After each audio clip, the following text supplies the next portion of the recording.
헬라파 유대인들이라는 제목으로 계속 말씀 전해드립니다. 미국 카네기 공과대학에서 실패한 사람들 1만 명을 대상으로 표본조사한 것이 있습니다. 인생살이 실패하고 직장, 가정, 사회생활에 실패한 사람들 1만 명을 10,000명을 철저하게 조사해 봤다고 합니다. 그들이 실패한 이유가 뭘까를 집중 조명을 했는데, 연구 시작하기 전에 선입견이 어떤 사람 지식이 없어서, 기술 부족해서, 자본 없어서, 이래저래 무능해서 그래서 사람들이 실패할 것이라고 지레짐작을 했는데, 결과는 전혀 의외로 나왔습니다. 전문적 기술이나 지식이나 자본이나 그런 것이 결여되어서 실패한 사람들은 15%밖에 안 되더라는 거예요. 나머지 85%는 어디에서 실패했냐면은 관계에서 실패했다고 해요. 어떤 사람이 가진 것 없고 부족해서 실패한 줄 알았는데 충분히 배웠고 충분히 가진 사람임에도 불구하고 실패를 하는데 그 원인이 인간관계에 있다라는 것입니다. 이들이 그 뜻밖의 결과를 대하고 더 깊이 추적해서 심층 연구해 봤다고 그래요. 그럼 왜 어떤 사람이 인간관계에 실패를 할까? 또 조사해 보니까 실패한 대부분의 사람들이 하나같이 부정적인 사고방식 가졌다는 거예요. 어떤 사람을 향해서도 부정적이고, 어떤 일을 향해서 어떤 사건을 이해하는데도 부정적이고, 사물을 보는데도 거의 부정적이더라는 거예요. 그러니까 성공한 사람들의 대부분 공통점은 이들은 긍정적인 사고방식을 가진 사람이고, 실패한 사람들을 보니까 항상 매사에 부정적이더라는 거예요. 마태복음 4장 12절 보면은 예수께서 요한이 잡혔음을 들으시고 갈릴리로 물러가셨다가 금요일날 심야 기도회 때 나눴던 말씀이에요. 지금 상황이 세례 요한이 잡혔고 순교당하는 사건이 지금 벌어지고 있어요. 지난주에 잠깐 전해드린 말씀처럼 요세푸스에 의하면은 그 당시 세례 요한이 사역한 몇 년 동안에 30만 명 이상 되는 사람이 요단강에서 세례 요한으로부터 세례받을 것이라고 추정을 한다고 그랬죠. 그러니까 몇 년 사이에 30만 명의 사람들에게 세례를 베풀었다는 것은 엄청난 영적 부흥이 지금 꿈틀꿈틀하고 있다는 거예요. 한국의 어떤 대교회에서, 대형교회에서도요, 한 해 동안에 1,000명 정도에게만 세례를 베풀었다고 해도 굉장한 사건이에요. 근데 그렇게 압도적으로 사역했던 요한이 갇혔고 그분이 순교당할 처지에 지금 놓여 있습니다. 거기다 그 소식 듣고 예수님도 갈릴리로 물러가셨다 그래요. 물러갔다는 이 말, 앞으로 나아간다, 진보한다, 이런 말들과 반대 의미 아닙니까? 뭔가 의기소침해지고 뭔가 주춤한 것 같고 그래요. 예수님께서도 세례 받으시고 성령이 비둘과 같이 임하셨고 이제 복음의 능력이 막 움트려고 하는 그런 분위기인데 찬물이 쫙 이어진 것 같아요. 저도 여기까지 목회하면서 늘상 경험하는 일이 이러한 일입니다. 우리 교회 지난 1년 동안 하나님께서 세우신 교회의 참된 목적, 하나님이 원하시는 그 목적, 우리의 목적이 아니라 하나님의 목적을 회복하자고 계속 말씀 전하고 함께 우리들 추구하고 기도해 오지 않았습니까? 그러니까 목적이 회복되려면 생각이 바뀌어야 되거든요. 생각이 바뀌어야 되고 그 사람이 변화가 돼야 돼요. 그러니까 생각이 바뀌기 싫어하는 그런 반발들에 계속 부딪히고, 그러니까 우리가 추구하는 대로 길이 활짝활짝 열리기보다는 곳곳에서 막 장애물들이 올라왔잖아요. 별도리가 두 가지 생각을 할 수 있어요. 두 가지 생각. 왜 그러지? 뭐 잘못된 것 아니야? 그럴 수 있고, 또 한 가지는 송구영신 예배 때 말씀 전해드린 것처럼 현재의 고난은 장차 임할 영광과 좋게 비교할 수 없도다 라는 생각 가질 수 있어요. 어떤 것이 성령의 생각이고 어떤 것이 마귀가 뿌려놓은 가라지 같은 생각인지 설명 안 해도 뻔한 일이죠. 성령께서 주시는 생각은요, 고난 가운데서 영광을 봐요. 현재를 보면서 미래를 바라본다고요. 성경이 우리들에게 말씀하시는 우리가 기독교인들이 생각하는 생각의 방식이 어떻다고요? 믿음의 생각은요, 영광의 관점에서 고난을 이해한다고요. 영광의 관점에서 고난을 이해하고 미래의 관점에서 현재를 이해해요. 이거 성령의 생각이에요. 하나님의 관점, 믿음의 생각, 성공하는 생각, 승리하는 생각이라는 거예요. 여러분, 주님께서 피로 사신 이 땅의 교회들, 우리 교회뿐만 아니라 모든 교회들, 교회가 부흥하는 것은 하나님의 절대적인 뜻이에요. 사도행전 20장 28절 후반부를 보면은 하나님이 자기 피로 사신 교회, 하나님이 자기 피로 사신 교회를 보살피게 하셨느니라. 교회가 어떤 것입니까? 하나님이 주님의 핏값을 치르고 사신 것이 교회예요. 예수님께서 십자가 위에서 핏값을 치르고 사신 이 교회, 그만한 대가를 치르고 사신 이 교회가 부흥하고 건강하게 하나님의 목적에 맞는 건강한 교회로 성장하는 것은 당연히 하나님의 뜻이죠. 몇 가지 문제에 집착하면서 야 뭐가 수상하다, 야 조금 살펴봐야겠다, 부정적인 말들 살짝 흘리고 거봐 그럴 줄 알았어, 내 말 맞지? 그러면서 은근히 막 안 되기를 바라고, 이런 생각이 여러분들 성령님께 붙들린 생각이겠습니까? 세례 요한이 잡히고 예수님께서 물러가셨다는 것은 그 시대를 주도해 나갔던 영적 두 거두가 주춤했다는 말이 될 수도 있어요. 야, 큰일 났다, 야 조금 이상하다, 뭔가 좀 잘못되려나 보다, 부흥이 끝났나 보다, 어떤 부정적인 세력들이 충분히 요동하고 가라지를 살짝 퍼뜨릴 만한 상황이에요. 성경은 전혀 다르게 말씀하세요. 그 다음 절 13절 14절을 보면은 갈릴리로 물러가셨다가 나사렛을 떠나 스불론과 납달리 지경 해변에 있는 가버나움에 가서 사시니 이는 선지자 이사야를 통하여 하신 말씀, 이사야를 통하여 하신 말씀을 이루려 하심이라. 선지자 이사야를 통해서 하신 말씀을 이루려고 하심이라. 성경은 주님께서 물러가신 그 사건, 세례요한이 잡히고 세례요한이 순교당하는 일까지도 하나님의 말씀이 이루어지려고 하는 사건이다라고 그렇게 말해요. 뭐가 잘못됐나 보다, 그러지 않아요. 하나님의 말씀이 이루어지기 위해서 꼭 되어져야 하는 사건이다, 성경은 그렇게 풀어요.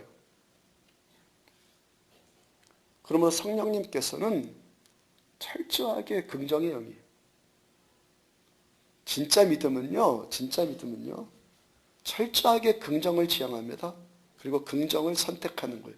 진짜 믿음이 있어요. 왜? 내가 믿는 하나님이 완벽하도록 긍정적인 하나님이시기 때문에. 그러니까 우리가 내가 지금 믿음의 사람이냐, 은혜의 사람이냐, 아니면 율법주의적인 믿음으로 변질된 믿음이냐, 이상한 믿음이냐를 분별하는 방법은 아주 간단한 거예요. 내가 긍정적이냐, 부정적이냐, 그것 보면 알아요. 사람을 대할 때도요, 그 사람의 장점에 초점 맞춰줘요. 저 사람 눈에 있는 티를 보기보다는 자기 눈 안에 있는 대들보를 봐요. 여러분, 우리가 서로 사랑한다는 이 한 가지 측면은 저 사람의 장점을 봐주고 저 사람에 대해서 긍정적으로 말해준다는 것과 똑같은 말이에요.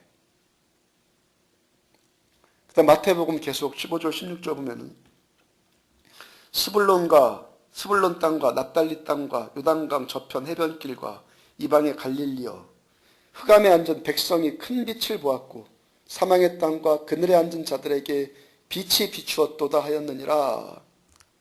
세례요한이 잡히고 예수님께서 지금 물러나고 있는 이 사건을 통해서 성경 말씀이 지금 어떻게 이루어진다고 성경이 증언합니까?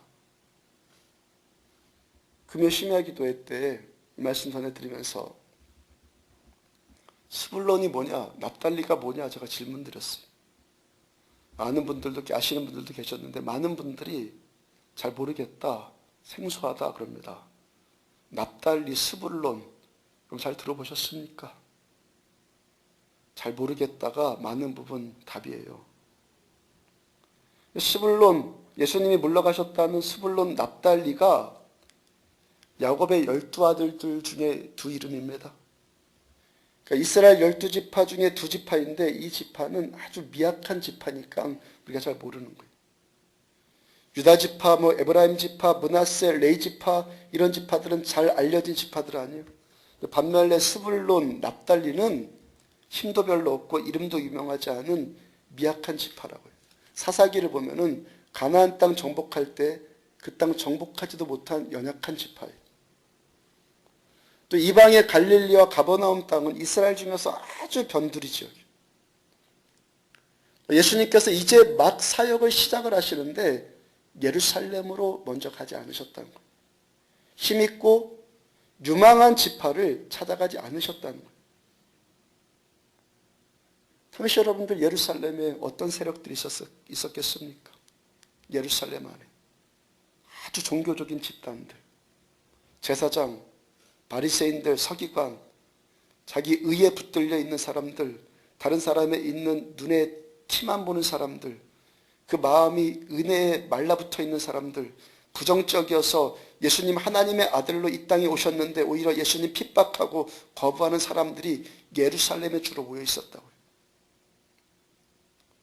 하나님의 마음은, 하나님의 시선은 어디로 가냐면 겸손한 곳으로 하나님이 가세요.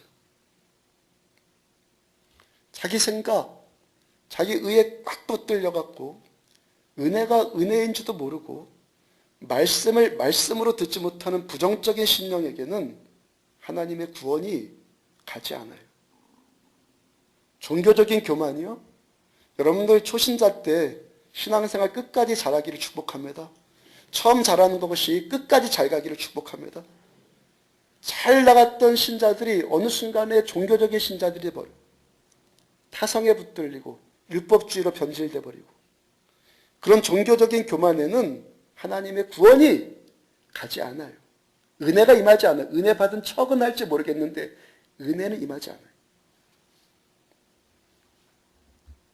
불쌍한 것은요, 그런 사람들을 보면요, 거의 대부분이 그 생각이 마귀에게 붙들려 있어요.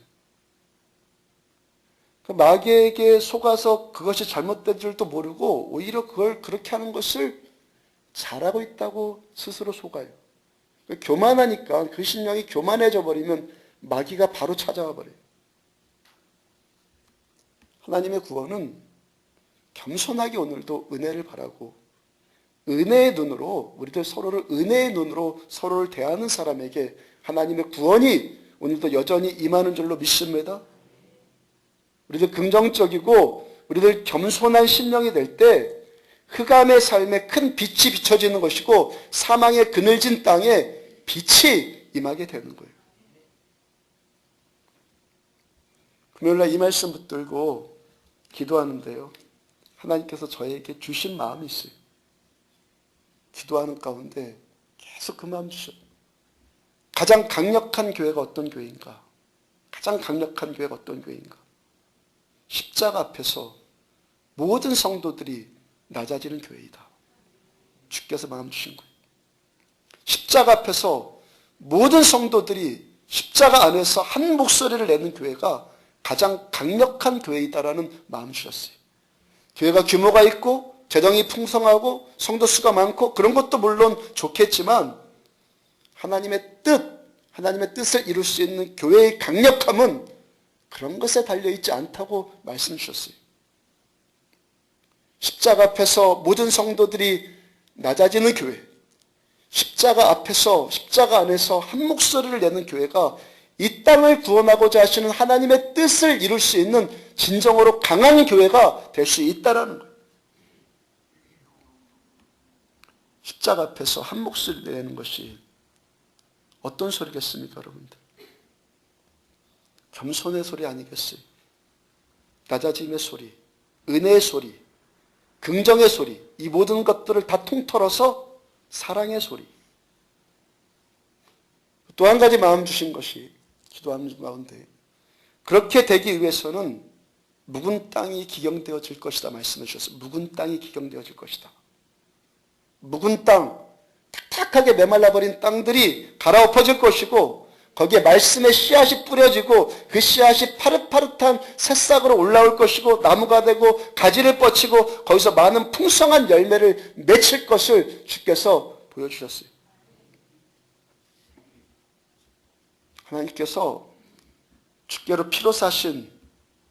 피로 사신 우리 안디옥 교회 잘 되기를 바라시고 하나님의 뜻을 이룰 수 있는 교회로 세워주실 거예요. 여러분 이 일 저 일 여기저기 이 사람 저 사람 참견하지 말고 자기 할 일 똑바로 합시다. 성경에 기록되어 있는 분명한 말씀 전했잖아요. 교만하지 말고 겸손하고 회개한 심령 됩시다. 말씀 아니에요. 이런 하나님의 말씀 받아들이지 못하고 겸손하기를 부정해버리면 어떻게 되겠어요? 그럼 어떻게 될 것 같습니까? 그러면 하나님 분명히 살아계시는데 어떻게 하실 것 같아요? 주께서 참 믿음, 참 겸손, 비록 크기는 크지 않을지라도 작을지라도 그 사랑이 참된 사랑을 주께서 택하셔서 쓰시지 않겠어요, 여러분들? 사랑이 가장 위대하다고 성경은 말해요. 사랑이 가장 위대하다고. 그래서 가장 비참한 일은요, 그 사랑이 변질될 때예요. 사랑이 아닌 것을 사랑으로 아는 것. 가만히 보면요, 집착을 사랑으로 아는 사람이 참 많아요. 내가 그 사람에 대해서 생각을 많이 하면 그것 자체가 사랑인 줄 알아요. 그 사람에 대해서 생각을 많이 해서 사랑이 아니라 사랑해야 사랑이에요. 소위 말해서요, 스토커가 그 상대를 밤낮 생각하잖아요. 그 스토커 당하는 사람이 나를 이렇게 많이 생각해 주어서 참 감사합니다. 그럽니까? 얼마나 괴로우면 고소까지 하겠어요. 욕정도 사랑 아니에요? 독선 사랑 아닙니다. 소유욕구 사랑 아닙니다. 내가 이만큼 누군가를 사랑한다고 자랑하는 것 그거 사랑 아니에요. 자기는 아주 괜찮은 사람 되어서 남을 살짝 동정하는 것 같은 것 그거 사랑 아니에요. 어떤 사람은요, 야 누가 잘하고 있는가 그거 감시하고 있으면서 사랑하니까 그렇다라고 말해요. 그럼 자기가 어떤 영에 붙들려 있는가를 도대체 분별을 못하는 거예요. 모든 것들이요, 참 사랑이 기만당하고 있는 거예요. 사랑한다는 이름으로 섭섭해하고 사랑이란 이름으로 본전 생각나는 것은 사랑 아니에요. 집착, 욕구, 독선, 소유 이런 것이요, 사랑이란 이름으로요 다른 사람 괴롭히게 되어 있어요. 사랑은요 눈물의 씨앗 절대 아니에요. 눈물의 씨앗 절대 아니라고. 사랑은요, 참 사랑하면요, 내가 사랑을 정말 사랑하면요, 그 사랑하는 사람의 마음에는요 기쁨이 임하게 되는 거예요. 사랑하면서 막 기뻐요. 그 다음에 사랑을 받으면요, 그것이 진짜 사랑이면요, 그 사랑 받는 사람은 행복해져요. 성경에 말씀하죠. 스바냐서 3장 16절 하나님께서 우리들을 사랑하시는 사랑, 어떤 사랑이라고 그래요? 내가 너로 인해서 기쁨을 이기지 못한다. 그 기쁨을 이기지 못하는 그 사랑이 임하면, 그 사랑 받고 그 사랑을 체험한 우리에게서 가장 먼저 나타나는 것이 뭡니까? 행복이잖아요. 감사잖아요. 그러니까 참 사랑은요, 기쁨과 감사와 행복이 흘러다니게끔 되어 있어요. 하나님의 그 사랑 받으면은, 그래서 우리들에게서 금방 나타나지는 것이 뭡니까? 교회 처음 나왔을 때 그 우중충충했던 얼굴들, 사망의 그늘이 덮여있던 그 얼굴이 지금 밝아지고 빛이 나기 시작하잖아요. 행복해지니까 그러는 거예요. 전경련 씨가 쓴 내 생에 꼭 하루뿐인 특별한 날이라는 책이 있어요.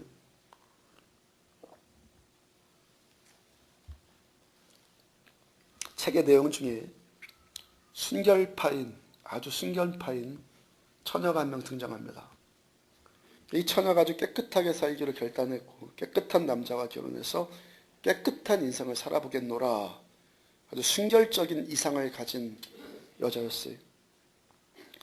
그 처녀가 뜻한 바대로 대학 졸업하자마자 그렇게 보이는 남자 만나서 연애가 순조롭게 진행되었고 결혼까지 잘 되었습니다. 자기 딴에는 썩 아름다운 가정을 꾸며나가요. 근데 어느 날 그 남편이 곁눈질하는 실수를 범했습니다. 그 여인이 남편이 용서가 안 돼요.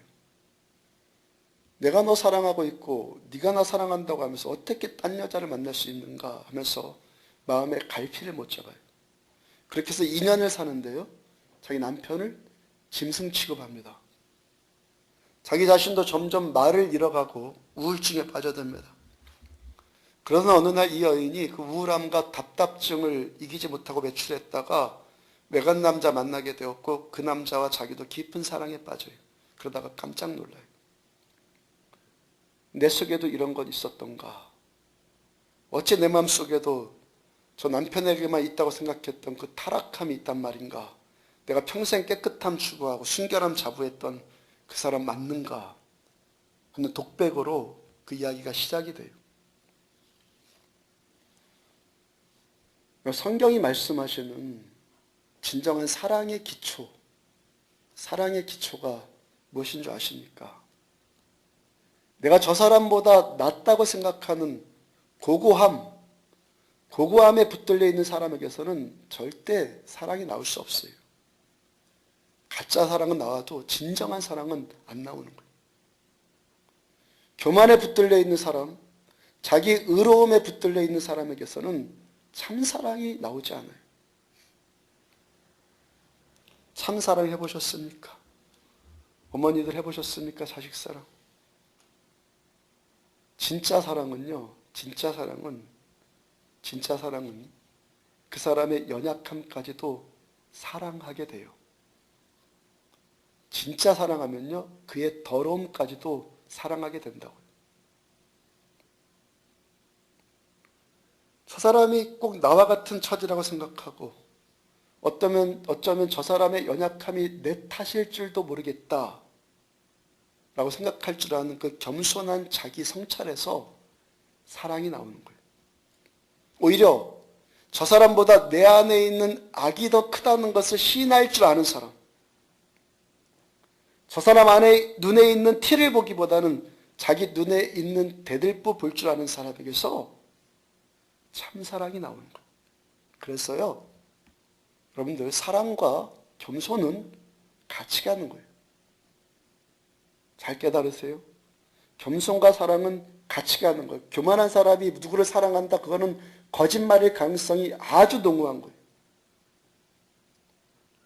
십자가 앞에서 겸손하게 낮아지는 사람을 통해서 참사랑이 나오는 거예요.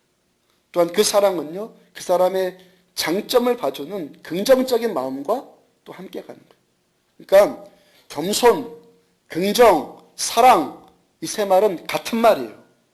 같은 말이에요. 사랑, 겸손, 긍정, 이건 같은 말이에요. 하나님의 사랑을 아는 사람, 사랑을 하는 사람은 겸손하게 되어 있고 긍정적인 사람이 되어 있어요. 긍정적인 사람은요, 사랑이 나타나고 겸손이 나타나진단 말이에요. 우리 사도행전 본문 28절 보면은 사울이 제자들과 함께 있어 예루살렘에 출입하며, 지난주 말씀에 바나바가 예루살렘 교회에 사울을 청거했다 말씀 전해드렸잖아요. 사울, 기독교인들을 잔인하게 잡아 죽였던 포악한 사람이었어요. 동시에 그러한 사울에게 예수님 찾아오셨고 사울 만나주셨고 사울 구원해 주셨고 예수님이 사울을 회복시켜 주셨어요. 근데 바나바가 지금 두 가지 존재가 사울 안에 있어요. 근데 바나바가 지금 사울에게 본 초점, 사울에게 맞춘 초점이 뭐라고 그랬어요? 바나바는요, 사울의 그 잔인했던 과거들, 악독함은 다 덮어버려요. 이제 사울에게 예수님 찾아오셨다는 것, 사울을 주님께서 쓰시고자 하시는 택한 그릇이라는 긍정적인 면에만 바나바는 초점 맞춰요. 바나바 어떤 사람이었어요? 긍정의 영에 붙들린 사람, 사랑의 사도였어요. 그로 인해서 사울이 사도들과 함께 지금 있게 되었고 예루살렘 성내를 지금 자유롭게 활보하고 다닐 수 있게 되었어요. 그 다음 29절 보면은 또 주 예수의 이름으로 담대히 말하고, 예루살렘을 지금 활보하고 다녔다는 것은 자유롭게 산책하고 다녔다 이런 말 아니죠. 복음 전하기 위해서 예루살렘을 지금 활보하고 다녀요. 또 문제가 생겨요. 29절 중간 보면은 헬라파 유대인들과 함께 말하며 변론하니 그 사람들이 죽이려고 힘쓰거늘.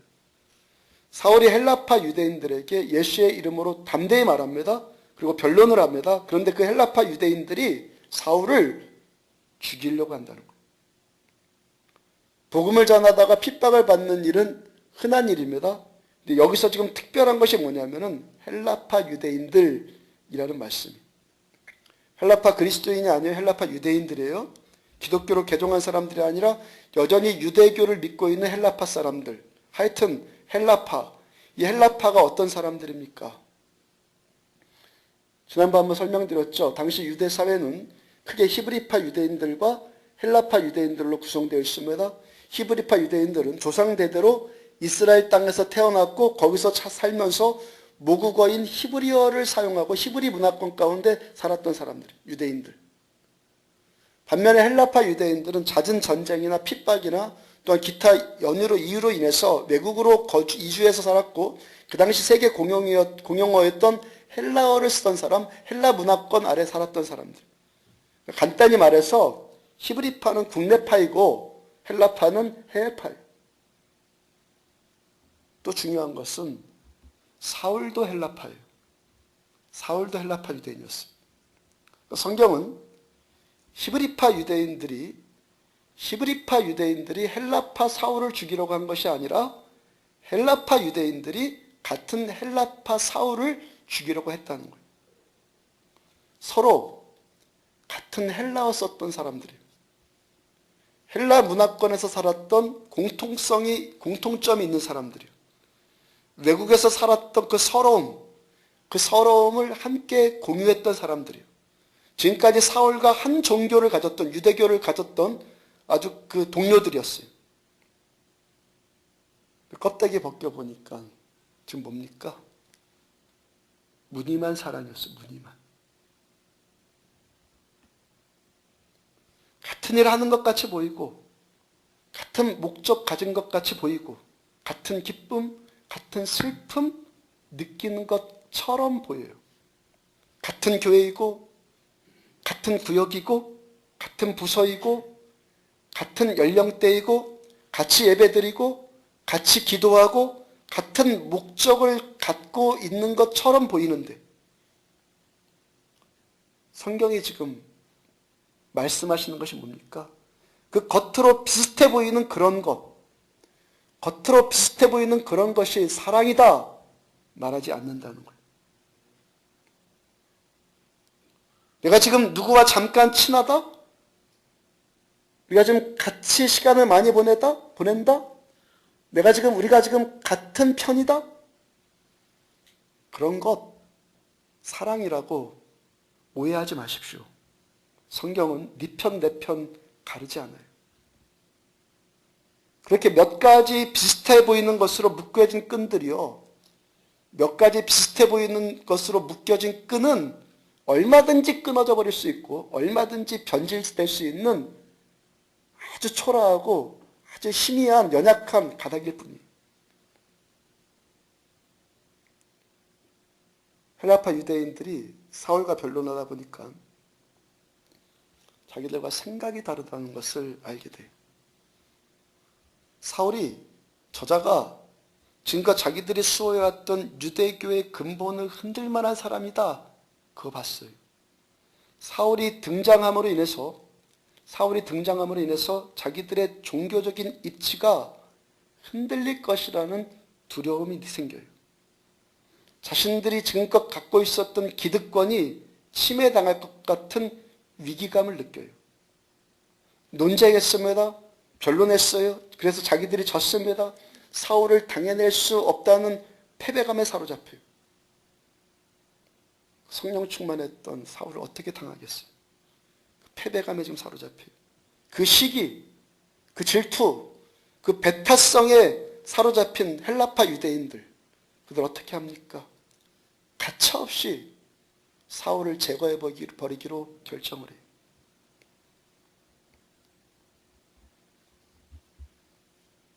고린도전서 13장에 입각해서 헬라파 유대인들은 오래 참는 것 대신에 분노합니다. 시기하지 않는 것 대신에 불같은 경쟁심과 질투심에 사로잡혔습니다. 교만했습니다. 자기 유익 구하는 데 급급했고 성냈습니다. 악한 것을 생각을 합니다. 그리고 사울을 집요하게 죽이기를 시작해요. 참사랑이 아닌 것, 참사랑이 아닌 것은 결국 누군가를 죽이고 싶어하는 그런 마음에 사로잡히게 되고 누군가가 안 되기를 바라는 마음으로 그런 것들로 나타나진다는 것. 그 당시 유대 사회는 헬라파 유대인들보다요 인구 구성비가 히브리파 유대인들이 압도적으로 많았어요. 헬라파 유대인들보다 본토에 살았던 히브리파 유대인들이 압도적으로 많았다고요. 교회 안에서도요 헬라파 그리스도인들보다 히브리파 그리스도인들이 수적으로도 절대 우세했어요.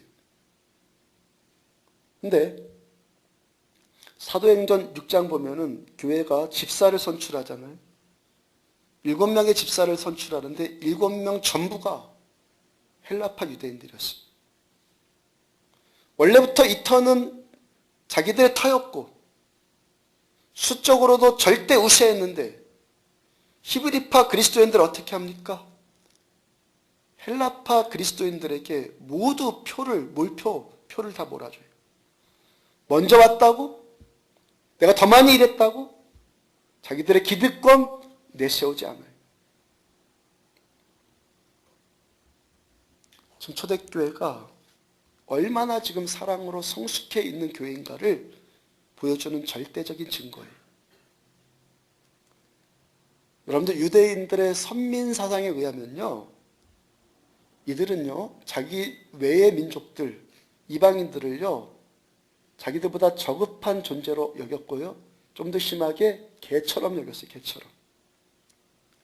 사마리아 사람들 원래 자기 동족인데 거기에 이방의 피가 섞였다고 해가지고 아예 상종도 하지 않았고 그 땅은 아예 땅을 밟지도 않았어요. 그렇게 멸시했어요. 헬라파 사람들이 누구예요? 헬라파가. 피도 섞인 사람들. 언어도 섞였고 문화도 섞인 사람들 아니에요. 그런데 교회가 어떻게 해요? 교회가 어떻게 합니까? 그 헬라파 그리스도인들을 품어줬고 그들을 세워줬고 그들을 지지해 주었어요. 바나바도 키프로스 출신의 헬라파 그리스도인이었어요. 최초의 순교자였던 스데반 집사님도 헬라파 그리스도인이었어요. 사마리아를 찾아갔고 이디오피아 내시를 전도해서 최초의 선교 사역을 감당했던 최초의 선교사였던 빌립 집사님도 헬라파 그리스도인이었어요. 그리고 이들 모두가 히브리파 유대인들이 히브리파 그리스도인들이 그들을 지지해주고 그들을 밀어주었기 때문에 이 복음의 선봉장 역할을 감당할 수가 있었던 거예요. 그리고 그들로 인해서 교회가 돼요. 사도행전 9장부터는 그 헬라파의 거두인 사울이 지금 등장하고 있죠. 그 헬라파 거두인 사울을 히브리파 사도들, 12사도는 모두 다 히브리파거든요. 히브리파 사도들 12제자가 자신들의 동역자로 사울을 받아줘요. 지역, 문화, 언어, 가치관, 종교적인 습성, 사회적인 통념, 유교적인 순서, 유교적인 권위주의, 학연, 지연, 어떤 계산, 어떤 자리 싸움, 이 모든 것을 다 뛰어넘는 초월적인 사랑을 사울에게 부어줬어요. 이들의 내면 세계 안에는 예수님 그리스도의 십자가의 사랑이 이들 안에, 그 피의 사랑이 이들 안에 지금 흐르고 있어요. 30절 보면은 형제들이 사울을 다소로 피난시켜 주었다라고 말씀되어 있는데 분명히 이들 대부분이 12사도를 포함한 히브리파 그리스도인이었을 거예요. 히브리파 그리스도인들은 헬라파 그리스도인인 사울에게 무늬만 사랑이 아니라 예수님의 진짜 사랑, 참 사랑을 실천해 줬어요. 그러니까 여러분들 어떤 결과가 나타납니까? 여러분들 성경은요, 구원받는 것만 빼놓고 우리가 예수 믿고 예수 영접하고 영생의 구원 얻는 것 그거 하나만 빼놓고 성경은요 지극히 조건적이에요. 아주 조건적이에요. 그 결과 어떻게 나타납니까? 31절 첫 단어가 뭐예요? 그리하여. 그런 조건 때문에, 그렇죠? 그런 조건 때문에. 그럼 그런 조건, 그리하여가 어떤 그리하여예요? 먼저 바나바가 자기의 유익, 자기 기득권 포기하고 사울의 강점, 사울 안에 있는 긍정적인 면만을 보고 그 사울을 제자들에게 소개시켜줘요. 그 다음 히브리파 사도들이 바나바의 사랑과 바나바의 그 긍정의 말을 그대로 믿어줘요. 그 다음 히브리파 그리스도인들이 헬라파 그리스도인인 사울을 받아주고 사울을 도와주고 사울을 피신시켜줘요. 이 교회 안에 예수님의 십자가의 사랑을 기초로 한 참사랑이 흐르고 있어요. 참사랑. 그리하여 어떻게 됩니까? 바나바의 헌신, 사도들의 헌신, 히브리파 그리스도인들의 헌신, 그 사랑, 그 진실된 사랑, 그것으로 인해서 그리하여 어떻게 돼요? 31절 다 같이 함께 읽습니다. 시작. 그리하여 온 유대와 갈릴리와 사마리아 교회가 평안하여 든든히 서가고 주를 경외함과 성령의 위로로 진행하여 수가 더 많아지니라. 여러분 우리 안디옥 교회가 이런 교회 되어지기를 바라십니까? 진정으로 바라십니까? 진정으로 바라십니까? 그리하면 그리하여를 깨달으십시오. 무늬만 비슷한 거짓 사랑은 시기 질투하고 복수하고 죽이고 험담하고 비난하게 되어 있어요. 십자가의 사랑이 그 안에 흐르고 있는 참 사랑은 사울을 살리고 그리하여 교회를 세우고 영혼을 구원하는, 영혼은 생명을 구원해서 복음의 영광이 땅끝까지 이르게 하는 그 뜻, 하나님의 뜻을 실현해 가고 있습니다. 톨스토이의 단편 가운데 이런 이야기 있습니다. 이야기 단순하고 짧은데 그 내용은 아주 무궁무진하게 깊은 이야기예요. 어느 날 아버지와 아들이 강둑을 걷다가 실수로 아들이 물에 빠졌습니다. 아들이 허우적거립니다. 아버지는 자기 자신이 수영할 줄 모른다는 것 자기가 이미 너무도 잘 알고 있어요. 수영 한번 제대로 해본 적 없는 아버지가 옷도 벗지 않은 채로 강으로 뛰어들어요. 많은 사람들 뭐라고 합니까? 아니 그럼 무모한 일 어디에 있습니까? 그러잖아요. 그런데 아버지는 뛰어들어요. 같이 죽더라도 뭐라고요? 같이 죽더라도 뛰어들어요. 자기 혼자 살겠다고 뭐라고 하지 않고 그냥 뛰어들어요. 야, 너 왜 똑바로 안 가? 너 왜 네 멋대로 가다가 아버지 말 안 듣다가 네 멋대로 가다가 너 빠졌어? 그러면서 자기가 함께 뛰어들지 않는 이유를 합리화시키지 않아요. 그냥 같이 뛰어들어요. 왜요? 아버지니까, 사랑하니까. 자기도 죽을 것 알면서도 같이 뛰어들어요. 톨스토이가 사랑의 깊은 의미가, 지금 사랑의 의미가 뭐라고 지금 정의하고 있는 겁니까? 사랑은 결과에 연연해하지 않는다는 거예요. 사랑은 계산적이지 않는다는 거예요. 내가 너에게 이런 사랑 베풀었는데 아무것도 나오는 것이 없을지라도 그냥 사랑하는 것이 사랑이다. 그를 통해서 아무것도 얻어지는 것이 없을지라도 그냥 사랑하는 것이 사랑이다. 시기심, 경쟁심, 질투심, 뭐 그런 자리들, 그런 것에 붙들리지 않고 자기 유익 구하지 않는 것이 사랑이다. 로마서 5장 보면은 주님께서 우리가 연약하고 경건하지 않고 죄인이고 원수 되었을 때 우리들을 사랑하셨다고 말씀하세요. 원수 같은 자에게 뭘 기대할 것 있겠어요? 원수 같은 저놈에게 여러분들 뭘 기대할 수 있겠어요? 연약하고 죄인인 자 사랑해서 남는 것이 뭐가 있고 무슨 유익함이 있겠어요? 그러할지라도 주님께서는 그 무모하게 보이는 십자가에, 무모하게 보이는 그 십자가에 당신의 생명을 거기다 던져버려요. 우리에게서 나올 것이 아무것도 없는 줄 아시면서도 주님께서는 우리들을 사랑하셨어요. 참 사랑이 뭡니까, 여러분들? 사랑이 뭐예요? 그냥 사랑하는 거예요. 뭐 실망했어요? 뭐 섭섭해요? 그러면서 뭐 본전 생각나는 거예요? 다그 무슨 말입니까? 가짜 사랑했다는 말이에요. 가짜. 참 사랑은 어떤 계산, 어떤 기대로 인한 실망, 섭섭함, 미움 그런 것들 없이 사랑하니까 사랑하는 거예요. 오늘도 우리가 왜 하나님을 예배합니까? 하나님의 사랑은 진짜 사랑이기 때문에 이 사랑 도달하는 것 저부터 보통 수준 아니라는 것 제가 먼저 잘 알아요. 그렇지만 무슨 권면 드리는 거 이 사랑 포장하지는 말자. 가짜인데 진짜라고 자기도 속지 말고 남도 속이지 말자. 진짜 사랑, 조금에도 작아도 진짜 사랑이어야 돼요.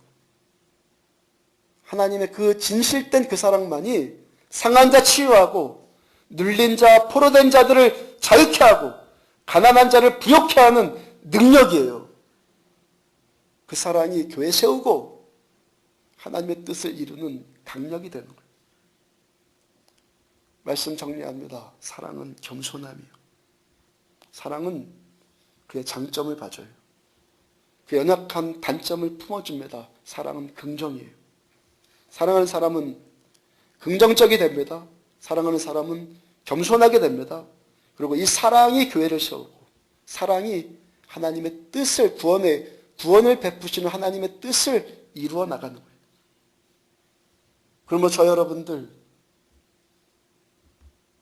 사랑하는 자들 되기를 주의 이름으로 권면하고 축복합니다. 사랑하는 자. 많이 사랑하는 것 같이 그렇게 하지 말고 진실된 사랑하기를 축복합니다. 가짜에는 아무리 커도 성령의 기름 부심이 거기 가지 않아요. 가짜는 아무리 커 보여도 하나님의 은혜가 거기 가지 않아요. 그런데 진짜는 아무리 작아도 하나님의 은혜가 거기에 들어가요. 진실된 사랑, 이 사랑은 겸손의 열매, 긍정의 열매를 맺어요. 자, 여러분들 거짓 없는 사랑 추구해서 요한사도의 권면처럼 형제들아 우리가 말과 혀로만 사랑하지 말고 행함과 진실함으로 하자. 진실된 사랑 추구해서 우리 안디옥 교회를 세우신 이 하나님의 목적, 영혼을 구원하고 세상을 살리기를 원하는 하나님의 구원의 일이 저 여러분들을 통해서 나타나지기를 주의 이름으로 축복합니다.